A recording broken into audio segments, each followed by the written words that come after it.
কেমন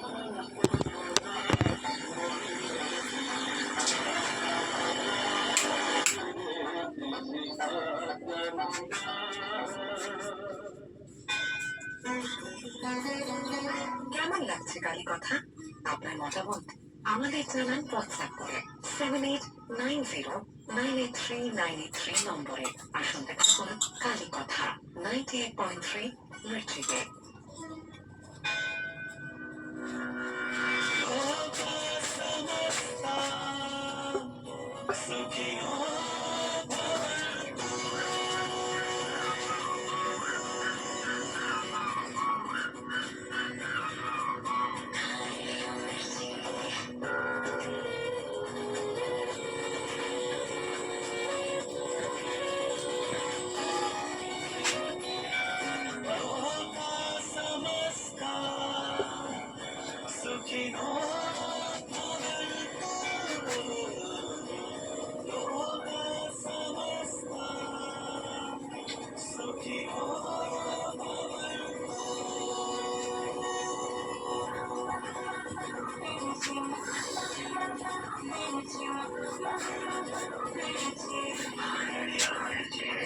Mirchi 98.3. Mirchi Sunday Valley, always kosher.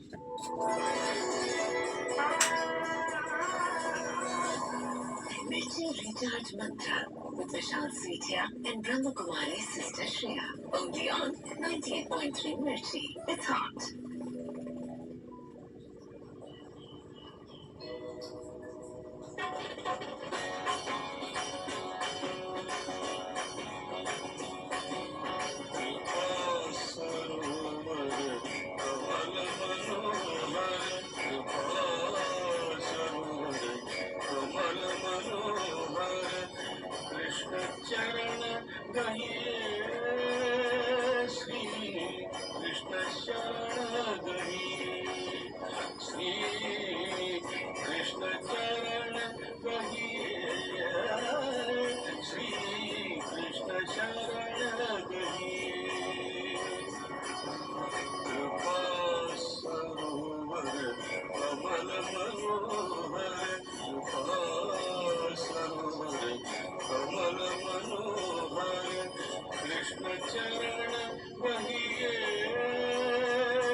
ওম গণেশায় নমঃ, ওম গণেশায় নমঃ, ওম গণেশায় নমঃ, ওম বিষ্ণু, ওম বিষ্ণু, ওম বিষ্ণু। বিষ্ণু বাবু দিলে কি মা চলন্তি স্তনে শত্রু করুণায় ক্ষতি করে সেই জন্য ওম শান্তি, ওম শান্তি, ওম শান্তি। আমি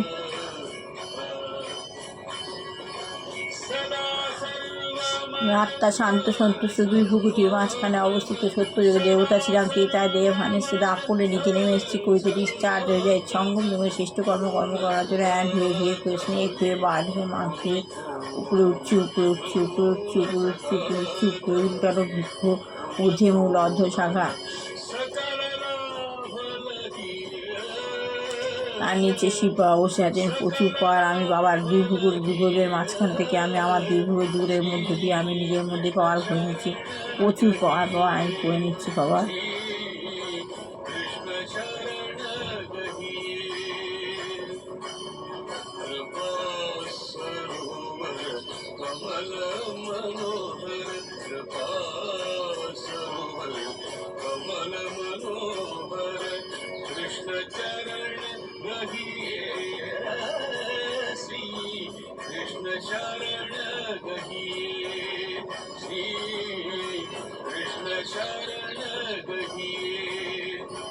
আমি নিজের মধ্যে পাওয়ার ভরে নিলাম, আস্তে আস্তে নিচে নেমে আসছি।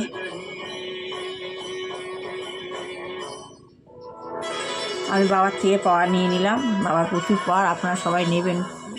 Recharge mantra with Vishal Sethia and Brahma Kumari Sister Shreya. Only on Mirchi. Shri গুরুদেব দুর্গাপ্রসন্ন বংশ পরমহংস দেবায় নমঃ। अपने न्यू ईयर को श्री गुरुदेव दुर्गाप्रसन्न बंश शिव गुरु गुरु शिव शिव गुरु गुरु शिव शिव गुरु शिव। नमस्कार, आप सुन रहे हैं ओम मां सरस्वती नमः, यानी विशाल सेठिया के साथ। ओम मां सरस्वती। दूर बाबा की देखाচ্ছিস তুই, পাগল হয়ে গেছিস। ओम मां सरस्वती नमः, मां सरस्वती नमः, मां सरस्वती नमः। आई एम श्योर कि बहुत सारी बातें हम करते हैं, हम नई चीजें करना चाहते हैं नए साल में, लेकिन स्पिरिचुअलिटी में भी और आपके मार्गदर्शन में भी कुछ ना कुछ ओम लक्ष्मी देवाय, लक्ष्मी देवाय, लक्ष्मी देवाय नमः। इन चीजों का ख्याल रखो, वो क्या होंगी? आई थिंक न्यू ईयर में फर्स्ट चीज जो अंदर में बहुत पक्की होनी चाहिए, गीता गुरु गुरु गीता। हर दिन মানে जो भी कुछ মা সরস্বতী মা লক্ষ্মী রাগ করছে আমার উপর, ওই জন্য মা সরস্বতী মা লক্ষ্মী উল্টে যাচ্ছে। उससे हमारे मन ओम की शांति भी साई जाती बाबा है, नमः, उसको साई पर बाबा इम्पैक्ट नमः। होता है। बहुत जल्दी लेट को करना चाहिए, ভগবান রাগ जल्दी করছে আমার स्टॉप উপর। लगाना चाहिए, फुल स्टॉप माना हो गया हो गया। ओम साई क्वेश्चन बाबा मार्क नमः। जो होता है मन के अंदर, ऐसा क्यों हुआ, उसने ऐसा क्यों बोला, ऐसा नहीं बोलना चाहिए था, ऐसा वो बहुत कैरी फॉरवर्ड है।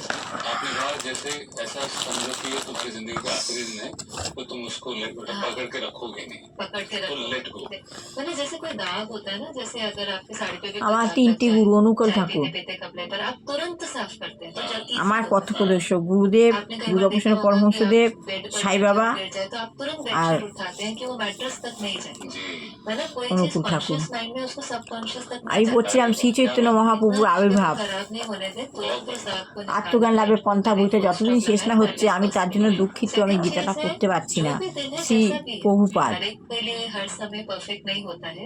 चैलेंज है, प्रभुपाद। सर्कमस्टेंस है, सेटबैक है, अच्छा है, but only this moment is real. उसको enjoy প্রভুপাদ শ্রী চৈতন্য মহাপ্রভুর আবির্ভাব करने की जगह blame পড়ছিলাম। करने की जगह আজ থেকে প্রায় expect 500 বছর करने की আগে जगह ये है। গৌরাঙ্গ অবতার শ্রী চৈতন্য মহাপ্রভু ভারতবর্ষে আবির্ভূত হয়েছিলেন। সবাই জানেন আপনারা সেটা। ভারতবর্ষে সাধারণত কোনো শিশু জন্মাবার পর গণৎকার ডেকে তার ভাগ্য বর্ণনা করা হয়েছিল। যখন জন্ম হয়েছিল গৌরাঙ্গ অবতারের, তখন শিশু যখন জন্মেছিল তখন গণৎকার ডেকে তার ভাগ্য গণনা করা হয়েছিল। 5000 বছর আগে তখন শ্রীকৃষ্ণ আবির্ভূত হন। তখন 5000 বছর আগে শ্রীকৃষ্ণ আবির্ভূত হন। তখন তার পিতা গগনমুনিকে তার সন্তানের ভবিষ্যৎ গণনা করবার জন্য ডেকেছিলেন। ঠিক আছে, তার পিতা চৈতন্য মহাপ্রভুর পিতা ওই কাকে ডেকেছিলেন? গগনমুনি।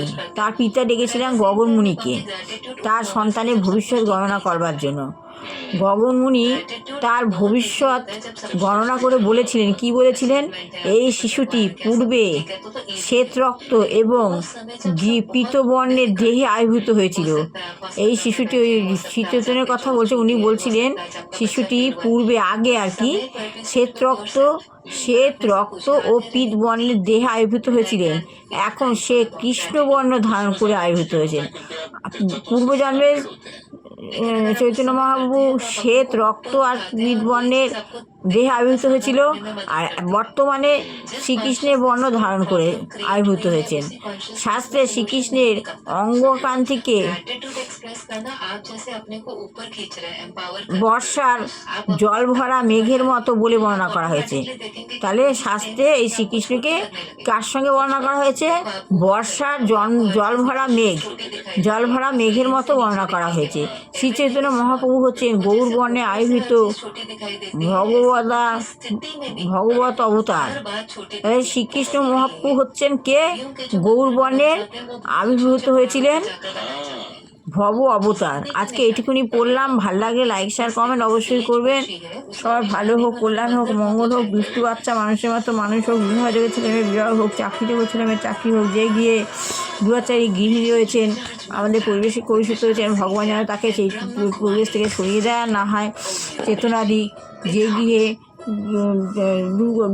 বৃদ্ধ বৃদ্ধা যুবক যুবতী হচ্ছে, ভগবান যেন তাদের মুক্তি দেন। আর যে গৃহে আসন্ন সন্তানের বিয়ে সামনে এগিয়ে এসেছে, তা যেন সম্পূর্ণভাবে সুন্দরভাবে সাফল্যমণ্ডিত হয়। ভগবানের কাছে আমি এই, কারণ ভগবান শ্রী গুরুদেব, দুর্গাভূষণ পরমহংসদেব, সাই বাবা, অক্ষয় চৈতন্য মহাপ্রভু ও অনুকূল ঠাকুরের কাছে আমি এই কামনাই করি। শুধু শত্রু দমন করুন, বিপদ মুক্ত করুন, আপদ বিপদ দূর করুন, সবার ভালো হোক। আপনারা সবাই ভোরবেলা ব্রহ্ম মুহূর্তে উঠে আমার মতো দেখবেন, যখন তখন মানুষের এখন শরীর খারাপ হচ্ছে, মানুষ কাজে উন্নতি করতে পারছে না, কাজে সুন্দরভাবে কোনো কাজ সুন্দরভাবে সুগঠিতভাবে সম্পন্ন করতে পারছে না। যখন তখন মানুষ মরে যাচ্ছে, শ্বাস নিঃশ্বাস প্রশ্বাস বন্ধ হয়ে যাচ্ছে। তার জন্য আপনারা ভগবানের সঙ্গে